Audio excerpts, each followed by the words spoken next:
প্রিয় বন্ধুরা, কেমন আছো সবাই? আশা করছি সবাই ভালোই আছো। বন্ধুরা, আজকে আমার জীবনের বাস্তব সত্যি একটি ঘটনা তোমাদের সাথে শেয়ার করব।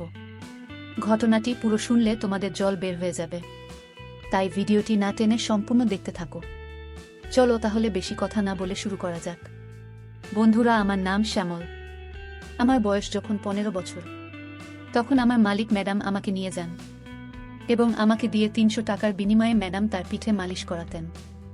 আমি 300 টাকা পেয়েই অনেক খুশি হয়ে যেতাম এবং ম্যাডামের পিঠে মেসেজ করে দিতাম। কিন্তু হঠাৎ একদিন ম্যাডাম বললেন, শ্যামল বাবা, রুমের লাইটটা নিভিয়ে দাও। আমি তার কথা মতোই লাইট নিভিয়ে দিলাম এবং আমি জ্ঞান হারিয়ে ফেললাম।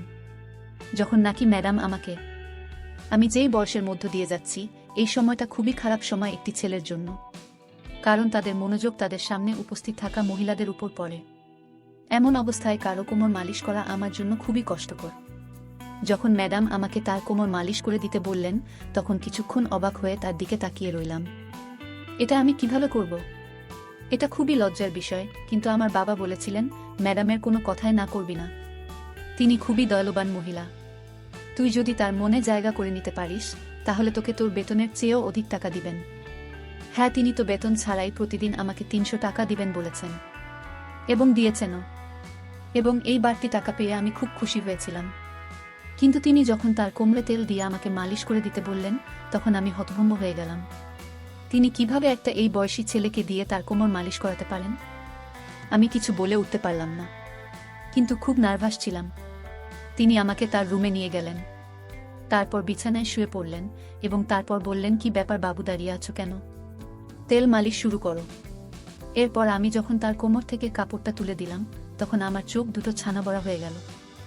এরপর তিনি আমাকে যে তেল দিয়েছিলেন, সেই তেল আমার হাতে জড়িয়ে নিয়ে চোখ বুজে তার কোমরে মালিশ শুরু করলাম।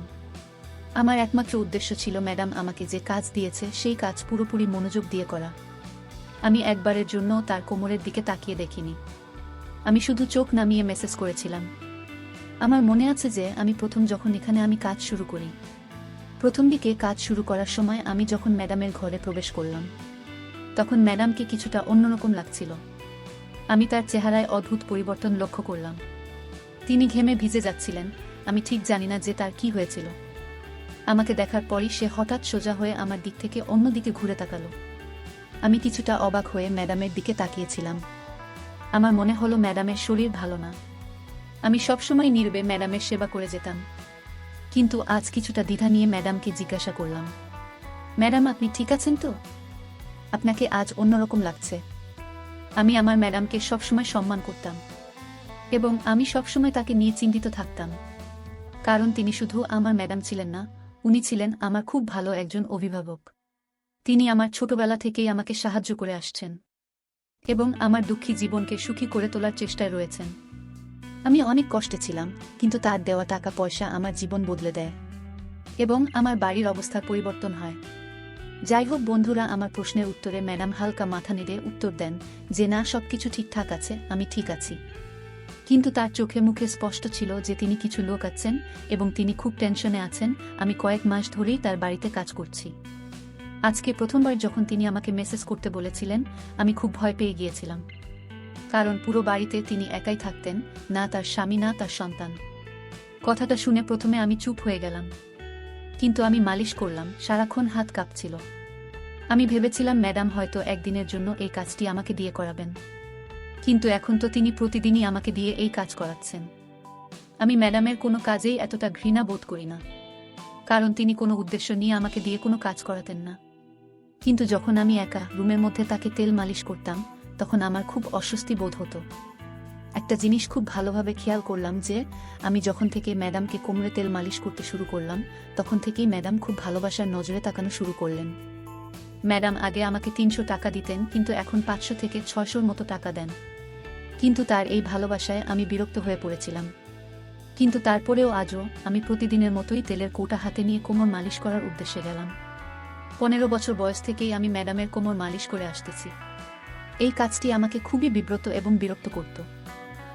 তাই মাঝে মাঝে আমার ম্যাডামের উপর রাগও হতো, কারণ তিনি আমাকে দিয়ে এই কাজ করাতেন। কিন্তু এসব কাজ করতে আমি বাধ্য ছিলাম, কারণ আমার টাকার দরকার। তাই নির্দ্বিধায় আমি এসব কাজ করে যেতাম। অনেক পরেই আমি বুঝতে পেরেছিলাম যে ম্যাডাম আমাকে দিয়ে এই কাজ কেন করাতেন। যাই হোক, আমি তেল নিয়ে ম্যাডামের বিছানায় বসলাম। ম্যাডাম হঠাৎ আমাকে বলল, বাতি নিভিয়ে দাও। আমি অবাক চোখে ম্যাডামের দিকে তাকালাম। আমার কাছে বিষয়টা গড়বড় মনে হচ্ছিল, কিন্তু ম্যাডামকে কিছু বলতে পারলাম না। আমি বাতি নিভিয়ে দিলাম এবং অন্ধকারে হাতিয়ে হাতিয়ে ম্যাডামের বিছানার কাছে পৌঁছালাম। অন্ধকারে বুঝতে পারলাম ম্যাডাম শুয়ে আছে। আমি ম্যাডামের দিকে হাত বাড়ালে ম্যাডাম আমাকে থামিয়ে দিয়ে আমার হাত ধরে তিনি আমাকে যা বললেন তা শুনে আমি জ্ঞান হারিয়ে ফেললাম। আমার বুক ধুকধুক করতে শুরু করল। আমি আমার জায়গায় চুপচাপ বসে রইলাম। আমার নড়াচড়া করা কঠিন হয়ে পড়ে। আমার ম্যাডামের কথা শুনে আমি কেঁপে উঠেছিলাম। আমি শিলিগুড়ির একটি গ্রামে থাকতাম। আমার পরিবার খুবই গরিব। আমার বয়স যেহেতু 15 বছর, তাই আমার পক্ষে কাজ পাওয়া বা টাকা ইনকাম করা খুব কঠিন ছিল। আমি খুব কষ্ট করে আমার বাবা মাকে আমাদের সংসার চালাতে দেখেছি। তারা খুবই কষ্টে ছিল, কিন্তু আমি তাদেরকে কোনো সাহায্যই করতে পারিনি। আমি তাদেরকে নিয়ে খুবই আবেগী ছিলাম, কিন্তু টাকা ইনকাম করে তাদেরকে কোনোভাবেই সাহায্য করতে পারছিলাম না। লেখাপড়া করা আমার স্বপ্ন ছিল, কিন্তু আমি জানতাম যে লেখাপড়া করার মতো টাকা পয়সা বাবা মার কাছে নেই। আমাদের বাড়িতে 3 বেলা খাওয়াই কষ্ট। তবে আমি যদি আমার স্বপ্নের কথা বলতাম, তাহলে অবশ্যই আমার বাবা মার যত কষ্টই হোক আমাকে লেখাপড়া করাতো। কিন্তু আমি অতটা স্বার্থপর ছিলাম না, তাই নিজের স্বপ্নগুলোকে নিজের বুকেই দাফন করে দিয়েছি। কিন্তু এই জিনিসগুলো আমাকে হতাশ করত এবং উদাসীন রাখত। আর সেই দিনগুলিতেই আমার ম্যাডাম আমার জীবনে এসেছিলেন। ম্যাডাম একজন বয়স্ক মহিলা, একা থাকতেন। তার স্বামী তাকে ডিভোর্স দিয়েছিলেন এবং তার কোনো সন্তান ছিল না। তবে তার অনেক টাকা ছিল এবং আমাদের গ্রামে ওনার অনেক জমি জমা ছিল। ম্যাডামের নিজের জমিতে খুবই গুরুত্বপূর্ণ কিছু কাজ ছিল। তাই আমাদের গ্রামে আসার পর আমাকে দেখে অনেকক্ষণ আমার দিকে তাকিয়ে থেকে জানতে চাইলেন আমি কেন স্কুলে যাই না, কেন পড়ালেখা করি না। আমি দুঃখের সাথে আমাদের পরিবারের কথা বললাম এবং বললাম কেন আমি পড়ালেখা করতে পারছি না। পড়াশোনা করতে গেলে তো আমাদের ঘরের খাওয়া দাওয়া বন্ধ হয়ে যাবে। আমার কথা শুনে ম্যাডাম চিন্তায় পড়ে গেলেন। এরপর তিনি আমাদের বাড়িতে এসে আমার বাবা মায়ের সাথে কথা বললেন এবং বললেন তার বাড়িতে ছোটখাটো কাজ করার জন্য আমার মতো কম বয়সী একটি ছোট ছেলে দরকার। তখনও আমার বাবা মা খুব চিন্তায় ছিলেন যে তাদের আদরের ছোট্ট ছেলেকে কিভাবে তারা কাজে লাগাবে, এবং তারা হয়তো ভেবেছিলেন যে আমি হয়তো তাদেরকে ভুল বুঝব। কিন্তু আমি এগিয়ে গিয়ে তার কথায় রাজি হয়ে গেলাম। আমার কথায় ম্যাডাম খুব খুশি হয়ে গেল। তখন আমি কিছুই জানতাম না, আমি যে মনে করেছিলাম হয়তো ম্যাডাম তার বাড়ির ছোটখাটো কাজ আমাকে দিয়ে করাবেন। যাই হোক, আমি খুশি মনে রাজি হয়ে গেলে আমার বাবা মাও চুপ হয়ে গেল। ম্যাডাম আমার বাবার হাতে বেশ কিছু টাকা দিয়েছিলেন এবং তিনি আশ্বস্ত করেছিলেন যে প্রতি মাসেই তিনি টাকা পাঠাবেন, যাতে আমাদের বাড়ির দুরবস্থা কেটে যায়। মনে মনে আমি খুব খুশি হয়েছিলাম। আমার স্বপ্ন সত্যি হয়েছে, কারণ আমি সব সময় আমার বাবা মাকে সাপোর্ট দিতে চেয়েছিলাম এবং তাদের মুখে হাসি ফোটাতে চেয়েছিলাম। যাই হোক বন্ধুরা, আমি আমার জিনিসপত্র গুছিয়ে ম্যাডামের সাথে চলে এলাম। অনেক সুন্দর একটি বাড়ি ছিল। এত সুন্দর বাড়ি আমি আমার জীবনে প্রথম দেখলাম। ম্যাডাম ওই বাড়িতে থাকার জন্য আমাকে একটা রুম দিয়েছে। রুমটি খুবই ছোট, কিন্তু খুব সাজানো গোছানো ছিল। রুমে খুব দামি দামি জিনিসপত্র ছিল। আমার মনে হচ্ছিল রুমটি আমার জন্যই সাজানো হয়েছে। ম্যাডাম আমাকে ছোটখাটো কাজগুলো বুঝিয়ে দিলেন, যার মধ্যে রয়েছে তার গাড়ি পরিষ্কার করা এবং রাতে তাকে দুধের সাথে জল দেওয়া এবং থালাবাসন পরিষ্কার করা, তার কাপড় চোপড় ধোয়া ইত্যাদি। এই কাজগুলো আমার মতো নিম্ন পরিবারের একটি ছেলের জন্য কঠিন কিছু নয়। ম্যাডামের বাসায় বাহির থেকে রান্না করা খাবার আসত। ম্যাডাম খাওয়ার সাথে আমাকেও সেই খাবারই দিতেন। প্রথম দিনই আমাকে ভালো ভালো জামা কাপড় দেওয়া হয়েছিল এবং সুন্দর এক জোড়া জুতো কিনে দিয়েছিলেন। ম্যাডামের দয়া এখানেই শেষ হয়নি।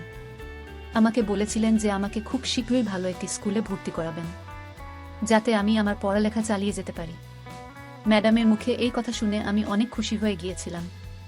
কিন্তু সন্ধ্যা নামার সাথেই তিনি আমাকে তার ঘরে ডেকে একটি সুগন্ধযুক্ত বোতল ধরিয়ে দিয়ে বলল, আমার গায়ে এটা মেসেজ করো। আমি মাথা নেড়ে সাই দিয়ে তেল এনে তাড়াতাড়ি ম্যাডামের পাশে গিয়ে বসলাম। আমি ভেবেছিলাম হয়তো তার পা আমাকে মেসেজ করে দিতে বলবে, এবং এতে আমি খুশিই ছিলাম। কিন্তু কিছুক্ষণ মালিশ করার পর ম্যাডাম আমাকে থামিয়ে দিয়ে বলল কোমরের মেসেজ করে দিতে। আমার খুব লজ্জা লাগছিল, কিন্তু কোনো মতে ম্যাডামের কোমরে মেসেজ করে দিলাম। তারপর ওখান থেকে উঠে আমি আমার রুমে চলে গেলাম। আমি ভাবলাম আজকে মনে হয় ম্যাডাম বেশি ক্লান্ত, যার কারণে আমাকে দিয়ে আজকে কোমর মেসেজ করিয়েছে। এরপর থেকে হয়তো আর করাবে না। কিন্তু আমার ধারণা সম্পূর্ণ ভুল ছিল। আমি খুবই দুরন্ত ছিলাম, তাই সব কাজ তাড়াতাড়ি করে ফেলতাম। কিন্তু পরের দিনরাত হলে আবারও ম্যাডাম আমাকে ডেকে নিয়ে তেলের বোতল ধরিয়ে দিলেন। আমার মনটা খুবই খারাপ হয়ে গেল, কারণ আজকেও আমার ম্যাডামের কোমর মালিশ করে দিতে হবে। পা পর্যন্ত ঠিক ছিল, কিন্তু ম্যাডাম আমাকে দিয়ে যেখানে মালিশ করাতেন সেটা আমার জন্য খুবই অস্বস্তিকর ছিল। আজও আমি কোনো রকমে ম্যাডামকে মালিশ করে তার দিকে তাকালাম। দেখলাম তিনি শান্তিতে ঘুমাচ্ছিলেন। আমি ঠিক বুঝতে পারলাম না যে তিনি এতে কি সুখ পান। ম্যাডামের কাজকর্মে আমাকে খুব অবাক করছিল। 3 দিন পরেই ম্যাডাম আমাকে ভালো একটি স্কুলে ভর্তি করিয়ে দিয়েছেন। আমি আমার ম্যাডামের জন্য পাগল ছিলাম, কিন্তু ম্যাডামের কোমর মেসেজ করা আমার একদমই ভালো লাগতো না। ম্যাডাম এটা রুটিনে পরিণত করেছিলেন। তিনি প্রতিদিনই আমাকে দিয়ে এই কাজ করাতেন। সে ছিল আমার মালিক, তাই আমি তার কোনো হুকুমই অমান্য করতাম না। চুপচাপ সব আদেশ মেনে চলতাম। আমি মালিশ করতে থাকলাম। ম্যাডাম অবশ্য আমার দিকে তাকিয়ে বুঝতে পারত যে এই কাজে আমি খুবই বিরক্ত ফিল করি, আর সেই জন্যই তিনি আমাকে বেতন বাদেও প্রতিদিন 500 থেকে 600 টাকা করে দিত। এবং আমিও কোনো কিছু না বলে শুধু টাকার জন্য কাজগুলো করে যেতে লাগলাম। এইভাবে করে ম্যাডামের সাথে ওই বাড়িতে আমি অনেক দিন ছিলাম, এবং এখন আমি এসব কাজে খুবই অভিজ্ঞ হয়ে গিয়েছি। আমার ম্যাডামের খুবই ভালো একটি অভ্যাস ছিল, সেটা হলো সে আমাকে না জানিয়ে আমার বেতনের টাকা আমার বাবা মাকে পাঠিয়ে দিত। যে টাকা পেয়ে আমার পরিবারের সচ্ছলতা এসেছে। আমিও খুব যুদ্ধ করে পড়ালেখা চালিয়ে যাচ্ছিলাম, যাতে করে ম্যাডামের মতো মহিলাদের বাসায় থেকে তাদের ইচ্ছা পূরণ করতে না হয়। হঠাৎ একদিন প্রতিদিনের মতোই আমি ম্যাডামকে মেসেজ করে দিচ্ছিলাম, তখন মেসেজ করা অবস্থায় ম্যাডাম আমার দিকে একভাবে তাকিয়ে রইলেন। ম্যাডামকে মেসেজ করার সময় সব সময় আমার মুখে একটা বিরক্তিকর ভাব থাকত, এবং এভাবেই আমি মেসেজ করতাম।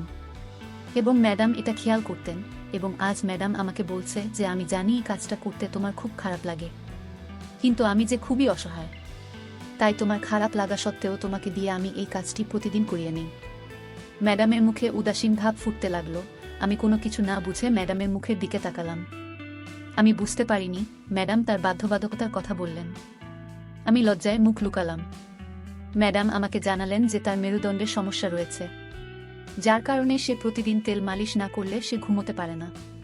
ম্যাডাম এই কাজের জন্য উচ্চ বেতনে নার্স রেখেছিলেন, কিন্তু তারা সবাই কোনো না কোনো অজুহাত দেখিয়ে তাড়াতাড়ি মেসেজ করতেন।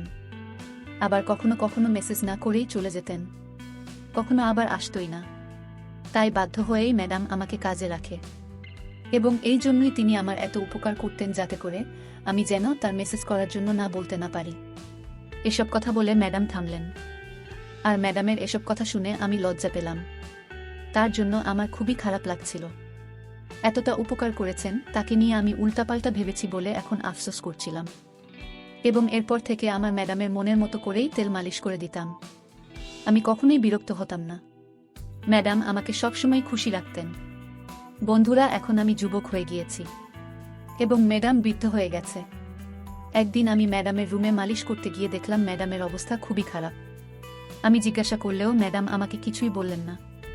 আমি যখন মেসেজ করা শুরু করলাম, প্রথমবারের মতো ম্যাডাম আমাকে বাতি নেভাতে বললেন। তার কথা শুনে প্রথমে আমি কিছুটা অবাক হয়ে গিয়েছিলাম, কিন্তু এরপর বাতি বন্ধ করে তার কাছে গিয়ে বসলাম। এমন সময় ম্যাডাম আমার হাত ধরে বললেন, আজকে আমার খুবই খারাপ লাগছে, আর বুকেও ব্যথা হচ্ছে। আমার মনে হচ্ছে আমার সময় ঘনিয়ে আসছে। ম্যাডামের কথা শুনে আমি ঘামতে শুরু করলাম। আমি নীরবে চুপচাপ বসে রইলাম। ম্যাডাম বলল, তোমার সেবা যত্ন আমার মন কেড়ে নিয়েছে। আমার যদি ছেলে থাকতো তবে তোমার মতো যত্ন নিত, আমার যদি একটি ছেলে থাকতো তবে তোমার মতো যত্ন নিত। তাই আমি তোমাকে আমার ছেলের মতোই মনে করি, এবং আমার সমস্ত সম্পত্তি তোমার নামে করে দিয়েছি। নিজের খেয়াল রেখো, সাবধানে থেকো। এই কথা বলেই ম্যাডাম চুপ হয়ে গেল। আমি তাড়াতাড়ি করে উঠে বাতি জ্বালিয়ে কাজের মাসিকে ডেকে ডাক্তারকে ডাকতে বললাম। ম্যাডাম একেবারে নিথর হয়ে রয়েছেন। ডাক্তার অনেকগুলো চেক আপ করে বললেন যে তিনি এই পৃথিবীতে আর নেই। আমি কোনো কিছু না বুঝতে পেরে পাগলের মতো কাঁদতে শুরু করলাম। ম্যাডাম সত্যিই আমাকে অনেক ভালোবাসতেন, যেটা আমি আগে বুঝতে পারিনি। পরের দিনই উকিল এসে সমস্ত সম্পত্তি আমাকে বুঝিয়ে দিয়েছিলেন। এখন আমি অনেক বড়লোক হয়ে গিয়েছি। আমার পরিবারের এসেছে সচ্ছলতা। এখন আমি বাবা মা ভাই বোনদেরকে নিয়ে একসাথে ম্যাডামের বাড়িতেই থাকি। বন্ধুরা, এরকম আরও দুর্দান্ত ঘটনা পেতে অবশ্যই আমার চ্যানেলটি সাবস্ক্রাইব করে আমার সঙ্গেই থাকুন। ধন্যবাদ।